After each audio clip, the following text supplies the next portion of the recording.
తలంపుతో ఏదైతుందో నిన్నటి పార్లమెంట్ ఎన్నికల్లో మనకు తెలియంది కాదు బీఆర్ఎస్ పార్టీ ఏ విధంగా బీజేపీకి కొమ్ము కాసిందో, ఏ విధంగా బీఆర్ఎస్ పార్టీ బీజేపీకి కొమ్ము కాసిందో దానికి ప్రతిగా బీజేపీ ప్రత్యుపకారం ఏదైతున్నదో బీఆర్ఎస్ అధ్యక్షుడు కేసీఆర్ గారిని ఈ నేరంకి వెళ్ళి బెయిల్అవుట్ చేయాలి, ఏ విధంగా కాపాడాలి అనేటువంటి ఒక తాపత్రయంతో ఈ అంశాన్ని పక్కదారి పట్టింపు చేయాలనేటువంటి ఒక ఆలోచనతో ఈ నిరసన దీక్షలు చేస్తుంటే యావత్ రాష్ట్ర ప్రజానికే గమనిస్తుందని చెప్పి అంటున్నాను. రాష్ట్రంలో ప్రభుత్వం ఏర్పడి దాదాపు 5 మాసాలు గడుస్తుంది, 5-6 మాసాలు గడుస్తుంది. వీళ్ళు కాళేశ్వరం ప్రాజెక్టు సంబంధించి వీళ్ళు కేంద్ర ప్రభుత్వ ఏజెన్సీస్ తోని దాన్ని విచారణ చేపించడమే కాకుండా జ్యుడిషియల్ ఎంక్వైరీ ఆర్డర్ చేయడం జరిగింది. వీళ్ళ సంబంధిత వ్యవహారంపై చర్యలు తీసుకోపోబోయే ముందు వాస్తవానికి అనుగుణంగా ఏదైతుందో చర్యలు ఉండాలన్నట్టుగా భావన తలంపుతోని న్యాయ విచారణ ఆదేశించడం జరిగింది. న్యాయ విచారణ నిష్పక్షపాతంగా ఉంటుంది, బాధ్యులపై చర్యలు తీసుకోవడానికి ఏదైతుందో మనకు ఆస్కారం ఉంటుందనే భావనతోని జ్యుడిషియల్ ఎంక్వైరీ ఇస్తే కాళేశ్వరం ప్రాజెక్టుపై చర్యలు లేవు. ఇంకా నాకు అర్థమే కాదని చెప్పి అంటున్నాను. నువ్వు ఎంతవరకు సిబిఐని ఏదైతుందో ఇలా భారతీయ జనతా పార్టీ వీళ్ళ వాళ్ళ ఏజెన్సీగా మరల్చుకోవాలంటే ఒక భావంతో ఏమనంటే సిబిఐ ఎన్ఫోర్స్మెంట్ డైరెక్టరేట్ నేరం ఆపాదించాలి, లొంగ తీసుకోవాలి, పార్టీలో కలుపుకోవాలి అంటే వాస్తవాన్ని గమనించాలని చెప్పి అంటున్నాను. వీళ్ళు మీరు కేసీఆర్ ను ఈ టెలిఫోన్ ట్యాపింగ్ తప్పించాలని చెప్పని ఎన్ని కుట్రలు కుతంత్రాలు చేసినా గానీ కేసీఆర్ తప్పించడం మీ తరం కాదు అని చెప్పి అంటున్నాడు. కేసీఆర్ నిండా పూరుకుపోయిండు, అందులో టెలిఫోన్ ట్యాపింగ్ వ్యవహారంలో కేసీఆర్ నిండా పూరుకుపోయిండు. ఆయన కాపాడడం మీ తరం కాదు కదా, ఇవ్వడు తరం కాదు అని చెప్పి అంటున్నాను నేను. కేసీఆరే కాదు ఆయన ప్రభుత్వంలో ఆయనకు దీనికి అనుబంధంగా ఎవరెవరు ఉన్నా కానీ అందరూ వెలికి తినదొద్దని చెప్పి అంటున్నాను.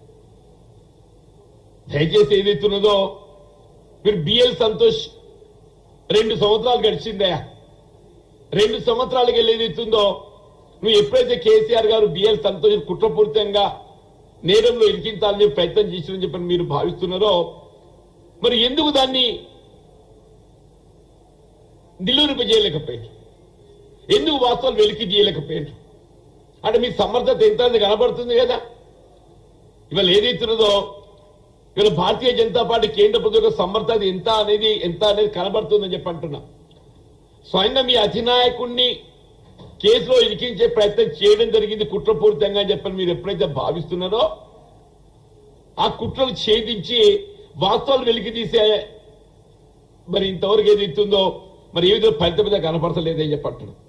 ఇది భారతీయ జనతా పార్టీ సమర్థతకు ప్రతీక అని చెప్పి అంటున్నా. వాళ్ళు ఇవాళ ఇవాళ కాంగ్రెస్ పార్టీ గురించి రేవంత్ రెడ్డి గారి గురించి మాట్లాడడం చూస్తుంటే ఆశ్చర్యం కలుగుతుందని చెప్పి అంటున్నా. దయచేసి ఏదైతుందో ప్రత్యర్థి మిత్రులు అన్నట్టు ఏదైతుందో రాజకీయంగా వీళ్ళ కాంగ్రెస్ పార్టీకి బీజేపీ ఏ స్థాయిలో ప్రత్యర్థిగా భావిస్తామో జాతీయ స్థాయిలో బీఆర్ఎస్ కూడా రాష్ట్ర స్థాయిలో అదే స్థాయిలో ప్రత్యర్థిగా భావిస్తామని చెప్పంటాం. మీరు నిన్న పోరాటం ఏదైతుందో బీజేపీ బీఆర్ఎస్ ఇద్దరి సమదృష్టితో మేము ఎన్నికల్లో ఎదుర్కోవడం జరిగింది.